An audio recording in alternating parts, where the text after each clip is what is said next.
Hey, what's going on, everybody? Welcome to Quick Break Games, where we cover everything LEGO gaming, and welcome to part 11 of our LEGO Star Wars The Force Awakens playthrough, leading up to LEGO Star Wars The Skywalker Saga later this year. This time we're going to be doing the finale level of the game, Chapter 10, the finale, and we're going to replay story, so let's go ahead and do this. So we've played through all of the game up to this point.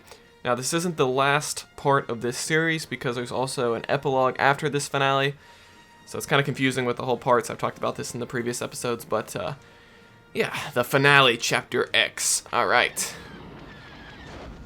That Chapter X, like, reminds me of, like, if we got a Star Wars Episode 10 someday, like, it would be Episode X for the Roman numerals. I think that would be pretty cool.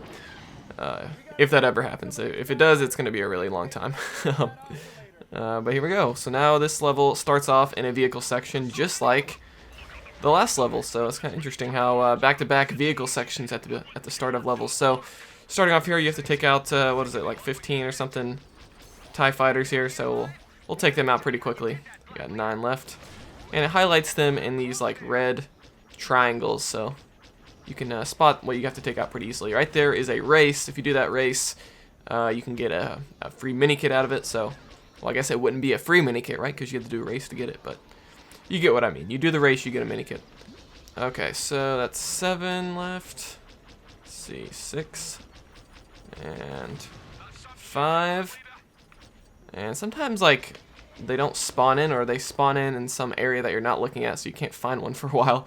Alright, there we go, there's 1, and now we just have 3 left. I'm not sure if there's exactly, like, 3 left in the map, or if there's more than that. Maybe you just have to take out 3, I'm not sure how that works, but anyway, just keep kind of flying around like I'm doing here. Eventually you will find the last one here. Okay, we got 2 left, actually.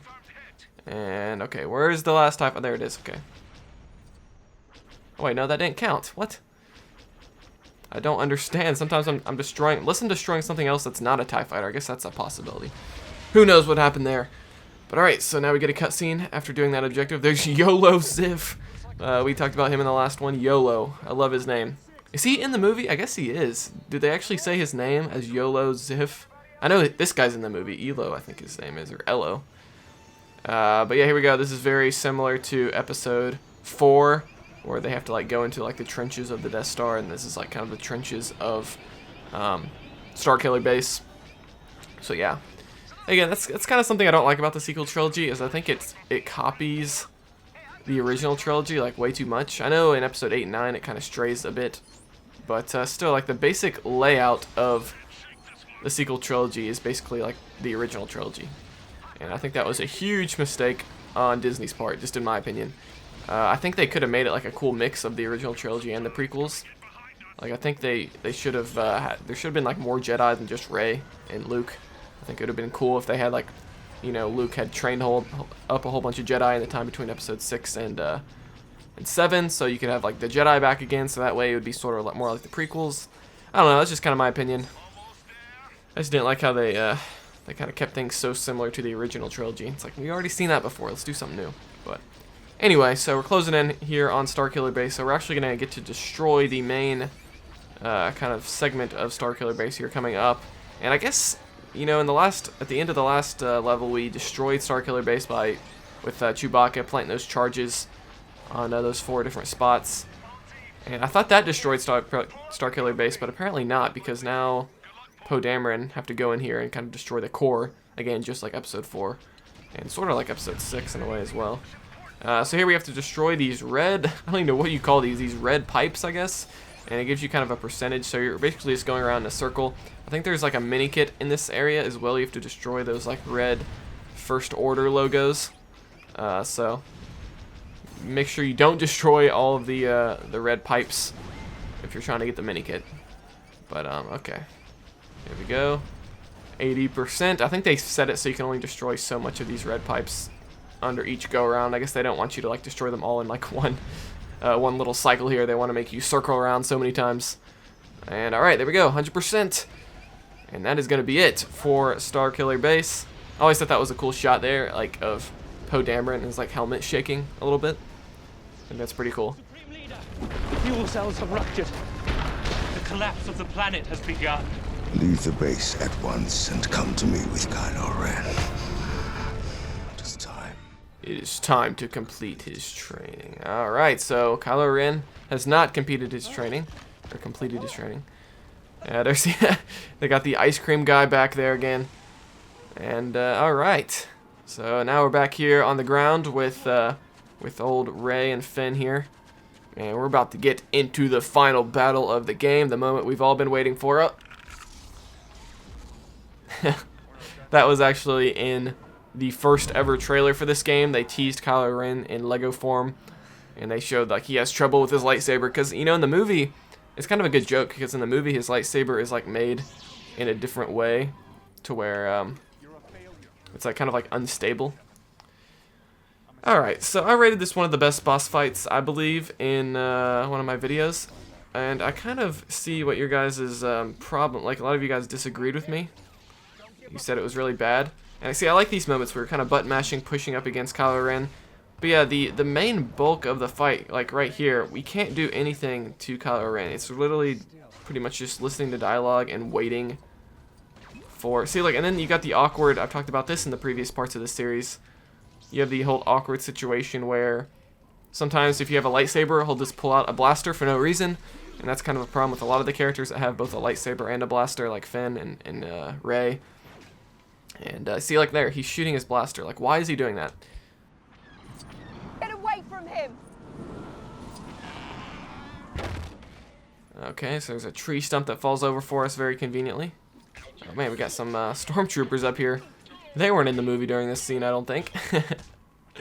Alright, so Rey does not have any weapon on her. I don't know why she can't use her staff right now. I guess because she's supposed to be all injured. Alright, but Finn is basically frozen, so we have to build something to help him out here. We're going to build an old turret. And this should shoot Kylo Ren, I believe. And what are those juices flowing through there? Is that like some sort of power? That looks really weird. It looks like almost like sewage pipes like going up to that gun. Alright, so I guess it's a freeze gun. I guess it's like it's pushing snow through. I don't know. It looks like a Mr. Freeze weapon or something. Who knows? Alright, we're going to switch back over to Finn. So yeah, you're like shooting your... In the middle of this lightsaber fight, well, it's supposed to be a lightsaber fight. You're like shooting your blaster, and see when I'm going up against Kylo Ren here, like my lightsaber, like it's not very satisfying. Like I'm not really doing anything. Like he's just blocking everything I'm doing. Like, you don't get any like feedback when you're actually hitting his lightsaber either. Like you feel no controller vibration or anything like that. Like even in the complete saga, I think it definitely felt better. I think even doing our special move, I don't think that really does anything to him. And so yeah, it's really just a waiting game of waiting for these little QuickTime events, and these QuickTime events are really cool.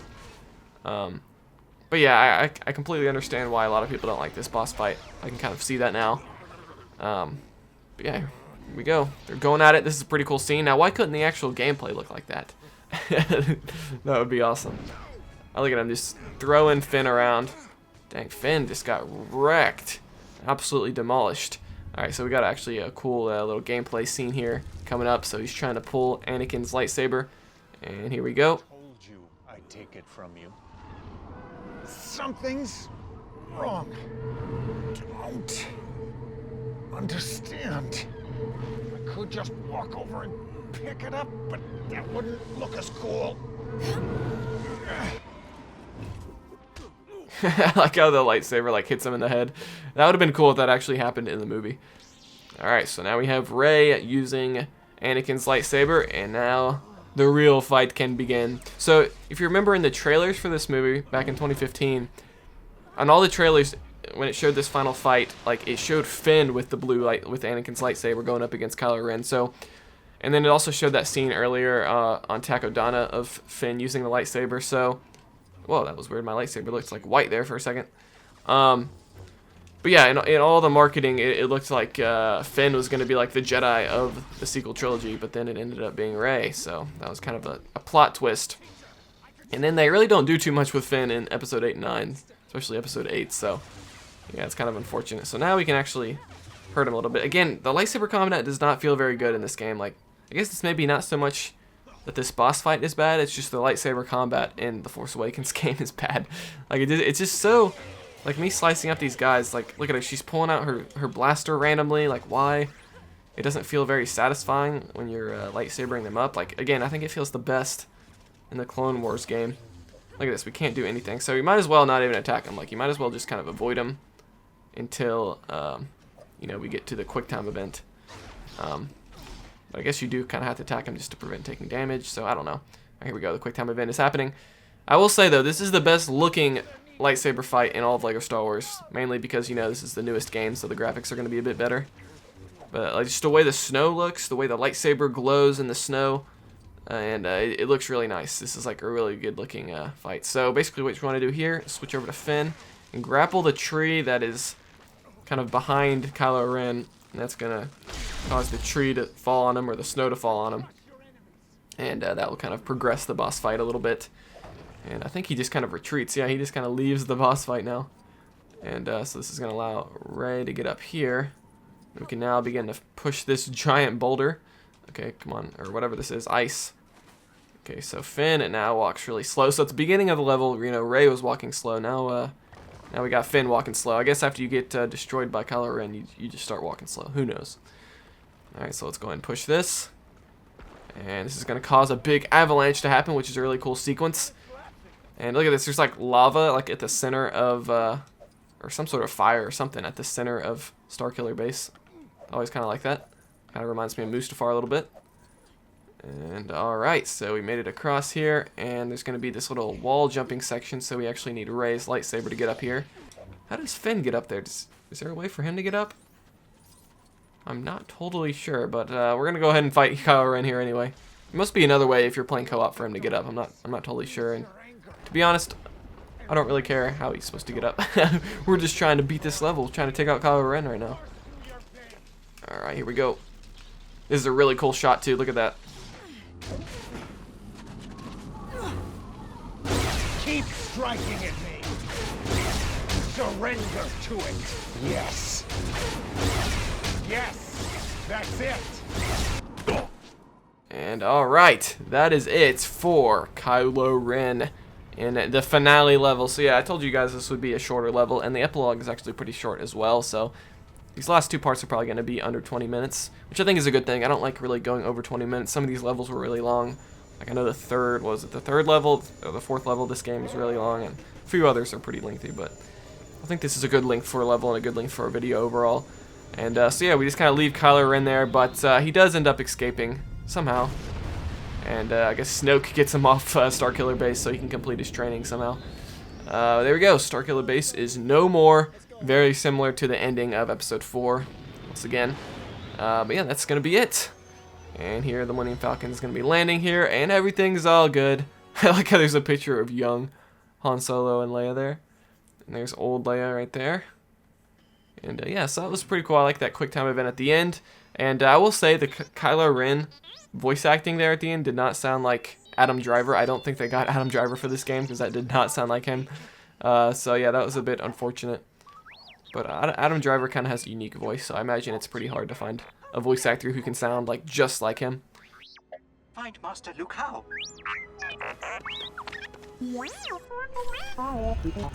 Alright, so now BB-8, suddenly at the end of this movie and game, he's able to pinpoint Luke Skywalker.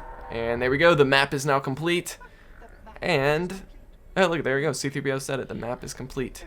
And so what the epilogue is going to be is we're going to be going and checking out that location and seeing if we can find Luke Skywalker. Look at that, the little Luke Skywalker flag and a heart in the background. But alright, that's going to be it for the finale of LEGO Star Wars The Force Awakens. So we're going to go ahead and skip through all of our stats here. We've already 100% completed this game, so no need to show all this. Again, if you want to get mini kits and red bricks, I have a guide for it here on the channel. Just go to the playlist and you'll be able to see the LEGO Star Wars Force Awakens mini kit and red brick guide, where we cover the main 12 levels of this game. And alright, so there we go, going back to Millennium Falcon, and that's going to do it for this part of this series. So stay tuned for the next one. We're going to be doing the epilogue for the final part of this series, at least for now. Maybe someday we'll go through and do all the extra bonus and DLC levels and things like that for this game. But subscribe for all that, like this video if you enjoyed it, dislike it if you didn't, tell me how I can improve these videos, answer any questions I might have raised, and we cover all sorts of LEGO content on this channel, so it's a good time around here, so you're going to want to stick around. So I'll see you guys next time here on Quick Break Games.